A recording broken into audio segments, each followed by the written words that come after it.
I cannot stand thunderstorms. The flash of lightning, the roar of thunder, and the sound of heavy rain. Especially storms at night.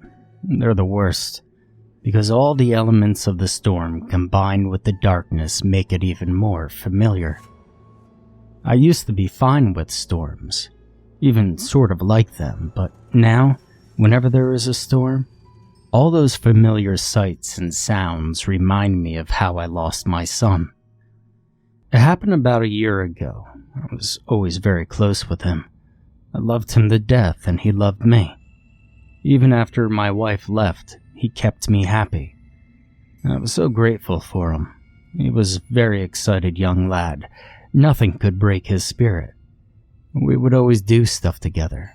Go out to the movies, play games, go on walks, sports, any kind of father-son activity. Hell, we did a lot.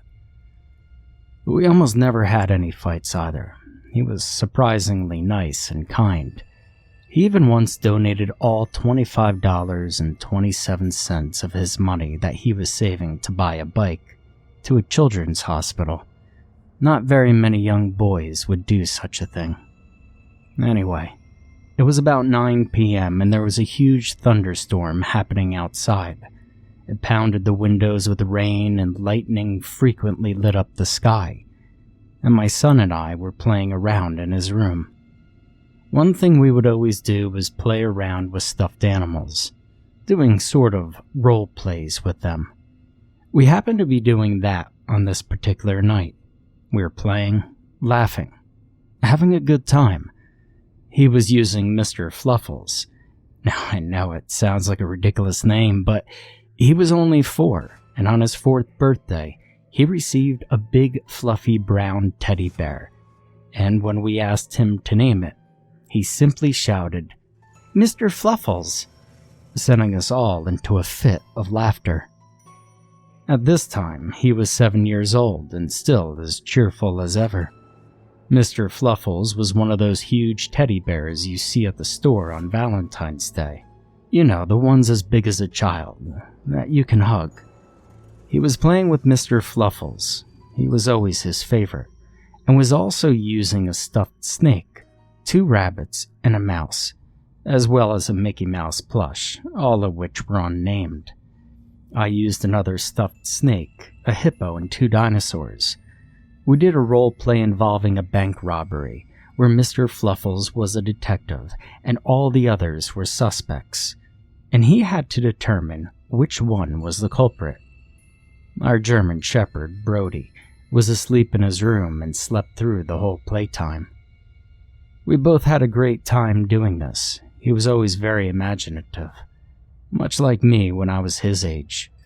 But in the middle of our playing, it was suddenly interrupted by a loud bang on his bedroom window.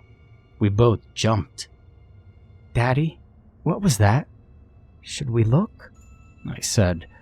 "I don't know, Leonard. Probably a raccoon or something." He wasn't exactly very brave, and the things like this often did scare him. I pulled up the blinds on his window and looked out into the dark, rainy backyard. Nothing was there. I didn't have a very far field of view because of the darkness and rain, only being able to see a few feet of the wet leaves on the ground, but I could tell that nothing was out of the ordinary. I dismissed the sound as a twig falling out of the trees and hitting the window, and we went back to our games. We continued to have a good time until we finished about 9:45.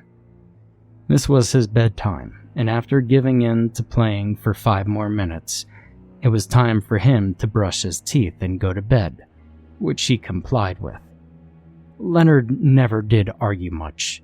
He always slept hugging Mr. Fluffles. Hell, he loved that bear. After I put him to bed about 5 minutes to 10, I soon followed and went to bed myself. I just started to drift off to the sound of rain and thunder when I heard the same loud bang on my own window. I was immediately wide awake again, and I looked over at the window by my bedside. The blinds were closed, but I could distinctly make out 2 white orbs, about the size of a quarter each, between the 2 blinds. I became instantly paranoid. Hell, I was always a scaredy cat. I tried to dismiss it as reflections, but there was nothing around for light to reflect like that from. I decided to be brave, get out of bed, and pull open the blinds. All I could see was the 2 white orbs outside. There was no doubt about what they were at this point. Eyes. I instantly began to hyperventilate, but I told myself it would just be a raccoon or something perched on my windowsill. But then there was a roar of thunder so loud it shook the window pane, and a bright flash of lightning at the same time briefly illuminated my backyard. The eyes belonged to a tall black creature. It was humanoid in shape. It stood on 2 legs and had 2 long arms, and its head was shaped like some kind of dog or wolf with those glowing white eyes.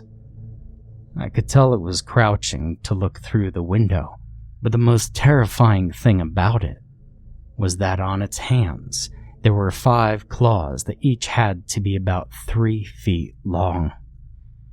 They looked like giant curved knives. They looked as they could easily tear me apart, like some combination of the biggest steak knives and eagle talons. I froze in fear, and my heart was bursting out of my chest. I always feared the unknown. When the lightning flash was over, all was dark again, except for the 2 white eyes still glaring at me. The creature let out a rattling growl that had to be one of the deepest and most threatening noises I had ever heard. Hearing it sent a chill down my spine, and I swear the windows rattled from it.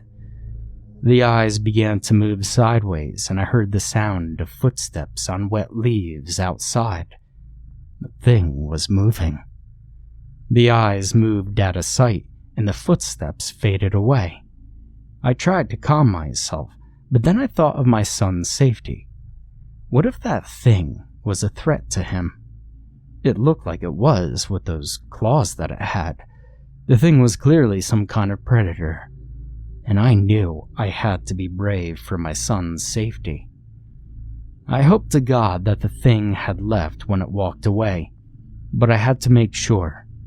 As much as I didn't want to, I crept through the door and out of my room, out through the corridor and into my living room. The storm was still going strong, the windows still frequently rattling from the roaring thunder. I immediately began to look out all the windows in the living room, the kitchen, the dining room, and the sliding glass door that led to the backyard porch. I saw no sign of the creature at any of the windows until I got to the sliding glass door. Outside on the porch was our cat, Thomas. He was sitting on the swing on the porch, laying down on the seat and looking through the screen wall out into the rain. He was a strange cat, always loved being on the porch, even through a raging thunderstorm. He would go on the porch whenever he pleased, by going through the cat door installed on the sliding glass door. Sounds like a strange feature, I know. I had it installed custom. Thomas, who was a Maine Coon, looked at me from the swing. He stared at me with his yellow eyes, and I felt somewhat relieved that the thing seemed to have left. But then I heard a scream coming from Leonard's room. My heart fell into the pit of my stomach instantly, and I ran as fast as I could through the living room and down the hall to his bedroom. The door opened and he ran out before I got there. He was carrying Mr. Fluffles with him, the teddy bear flopping around as he ran. It was almost as big as he was. He ran up to me, panting, and choked out, There's a monster outside my window." Then he broke down crying. I hugged him and told him there was no monster. I didn't tell him that I saw the beast myself out my own window, because I didn't want him to be even more scared. You know how fathers always have to act cool about the situation around their sons to soothe them? Show no fear. Well, I tried to convince him there was no monster, but he said, "I saw it, Daddy. It really is there. Longclaw's wolf." To try to soothe him, I told him I would check it out myself to show him there's no monster. I walked into his room and looked out the window that had the blinds open. There was nothing there. Nothing except the pounding rain and wet leaves on the ground. Despite the fact that I knew it was still out there, I said, "See? There's no monster." He still wasn't totally convinced, and since I didn't want to send him to bed again for fear of what would happen, I said we could go into the living room to watch TV for a while. But that goddamn thunderstorm still showed no sign of stopping. I popped in a movie and we watched while we huddled together. Leonard still hugging Mr. Fluffles. He seemed to calm down a little bit. I think cuddling always seems to calm kids down, and that was another thing I loved about Leonard. But after a few minutes, nothing more out of the ordinary happened. Then I remembered Thomas was still on the porch. I wondered if I should bring him in for his safety. Who knows if that creature outside would attack him. I thought this was the best thing to do, so I told Leonard I was going to bring Thomas inside and got up and walked to the sliding glass door. Leonard followed me, carrying Mr. Fluffles. Thomas was still sitting on the swing. He turned his head to look at us, but before I could open the door, he seemed to be distracted by something. He kept staring out into the rain through the fly screen, as if he was keeping his eye on something out there. You know how alert cats are to what is happening around them. I slid open the door and urged him to come inside, but he just hissed at whatever he was looking at outside. And then suddenly, out of the rain, a black hand with huge curved claws slashed through the screen and grabbed Thomas in one swift move. Thomas was swiftly snatched off the swing by the creature, the hand carrying him, disappearing back into the rain as soon as it came. And we watched in shock. Thomas screeched an echoing cry into the night, and that was the last we heard from him.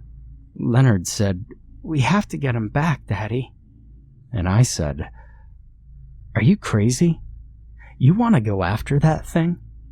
Leonard always loved that cat, and he summoned up any courage he had and said we needed to go and get him, despite the fact that what we were about to do was suicidal. I was too shocked to protest when he pulled me out onto the porch by the hand. We went over to the hole in the screen where that creature had slashed through. The thing had effortlessly shredded a huge hole into the screen, big enough for a full-grown person to fit through. As we looked through into the storm, our dog, Brody, had just woken up from his nap and followed us onto the porch. He was a loyal dog, but not much of an aggressive one. He was still just over a year old. Brody seemed to smell that something wasn't right, and began sniffing the spot where Thomas had been sitting, and tracked the scent to the hole in the screen. Brody whimpered and stared out into the night, and suddenly we heard a deep growl. I recognized it as the same horrible noise I had heard earlier when I saw that creature outside my window. I heard the sound of thundering footsteps running through the wet leaves. The two glowing white eyes appeared again, and they were getting closer.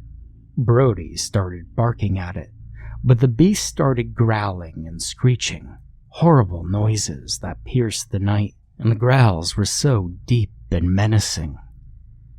The creature ran forward and slashed one of its arms at the screen, Its massive claws ripped apart the whole screen and sent flaps of it flying in all directions.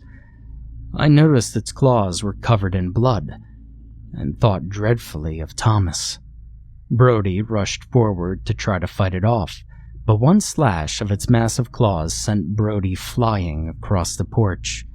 He hit the wall and slid onto the ground, unconscious, and blood started to ooze onto the floor. Leonard screamed and ran back inside. I was the only one left to defend Leonard against this monster, as it easily shredded the metal bottom of the porch walls and got inside the porch. I picked up the toolbox and sat against the wall. It was very heavy, but with all my strength, I threw it as hard as I could at the beast. The toolbox slammed into the side of its wolf-like head, and the creature snarled and shook it. But this only seemed to annoy it. The thing dug its claws deep into the toolbox and effortlessly tore the thick plastic to shreds and sent tools scattering onto the porch floor. Nails and screwdrivers and things of that sort showered the porch, and I heard Leonard scream as he saw that his father was in grave danger. Leonard ran out into the porch, and though I yelled at him to stop, he picked up a screwdriver and threw it at the beast. The screwdriver bounced off the creature's back. This did not seem to harm it at all, it just made it even angrier. And the thing began to chase Leonard as he ran around the porch. Another thing that made the thing terrifying was that it was so fast. It ran at least twice the speed of Leonard. It was not a slow kid. Leonard ran behind one of the patio chairs, but the creature began tearing up the porch as it chased him. Its claws shredded the chair in mere seconds, stuffing and wood pieces now all over the floor. The beast tore straight through the swing and shredded the middle of it, the swing now in two pieces. Me and my son ran as fast as we could back into the house and slammed the sliding glass door behind us so hard I was surprised it didn't shatter. We ran into the living room and grabbed my cell phone before running into the bathroom and locking ourselves in. And outside I heard the sound of shattering glass showering the dining room. And this made me even more terrified, because the thing had gotten inside. As we heard it tear through our house, we dialed 911, and since I didn't know how to describe the situation in a believable way, I just said that someone was breaking into our house and trying to kill us. They said they would be there as soon as they could, and we hung up. For about a minute, we sat there, huddled together, listening to our house being shredded like paper. And by the sound of it, it had gone into the kitchen and destroyed all of the dishes, and then ripped up the sofas in the living room. We even heard the TV being smashed. As the creature found more and more things to break, Leonard kept hugging Mr. Fluffles tighter and tighter. He loved that bear so much that he had taken it with him when we had to run for dear life from the creature. And as that creature came closer, it growled at us with that same horrible sound, dragging its claws along the wall and leaving deep cuts in it. It seemed to be able to smell where we were and was advancing through the hallway into the bathroom. I told Leonard we would have to make a run for it, run out into the porch, into the backyard and get help, because it could smell that we were hiding. Once it got to the door, one slash turned the door into mulch. I got up and tried to run past it, but it scratched me in the side. It was an agonizing pain, and I felt its claws had gone in deep, but I kept running for dear life. Leonard followed and was just barely able to avoid the creature tearing him apart right then and there. We ran through the ruined house. I saw that the creature had broken almost everything in the living room.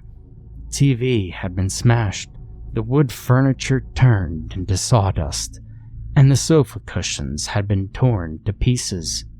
When we got back to the dining room, the wooden tables and chairs looked like they had been through a wood chipper, and as I expected, the sliding glass door had been pulverized. I slipped on the broken glass on the floor and fell, and I felt the pain of the glass shards cutting into me. But it didn't matter because Leonard came running into the room, still carrying Mr. Fluffles, followed by this thing. Its open mouth had razor-sharp fangs, and it made that horrible noise again. It jumped forward and snatched Leonard up in its claws. He started kicking and screaming, struggling to get free, while still hugging Mr. Fluffles, but the thing sank its teeth into Leonard's leg, and the creature bit it clean off. My son's gushing blood all over the floor.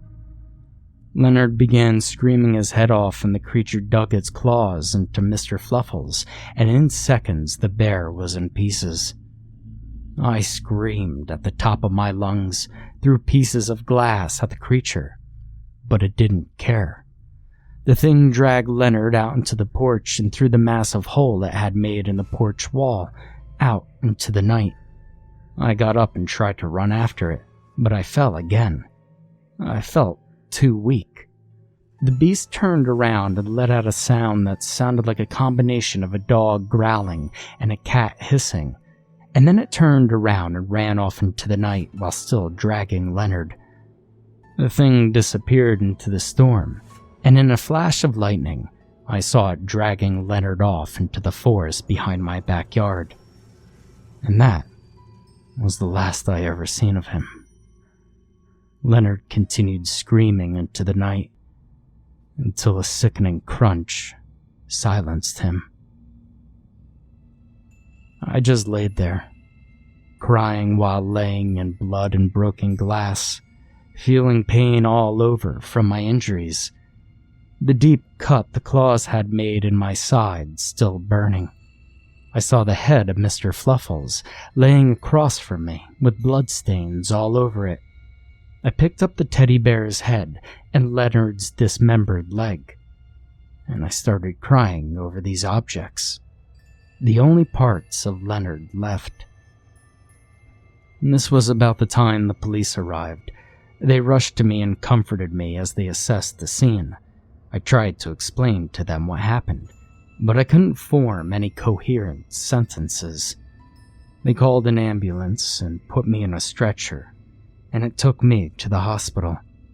And they also took Brody to the vet after realizing that he was still alive.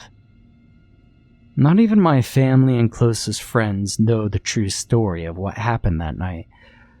I fear they will think I'm insane, or they simply won't believe me. The police assume that violent criminals had broken into my house and caused the property damage and the injuries and death to my pets and my son, and I just went along with it. Leonard's leg and the blood-stained head of Mr. Fluffles were buried at his tombstone, as they were the only things left of him, though the doctors couldn't explain what could have severed his legs so cleanly. When the scene was investigated the next day, nothing of either Leonard or Thomas could be found in the yard and the forest, except for several pools of blood. Brody survived his injuries and made a full recovery. So did I. But I will never truly recover from that event. My son's death haunts me to this day. And whenever there's a thunderstorm at night, I'm scared that the beast will appear again. I've never seen that thing again after that, and I hope it stays that way. But I'm sure he's still out there somewhere. I cannot even look out the windows during a thunderstorm anymore, in case I see two orbs of glowing white light, or I hear that horrible growl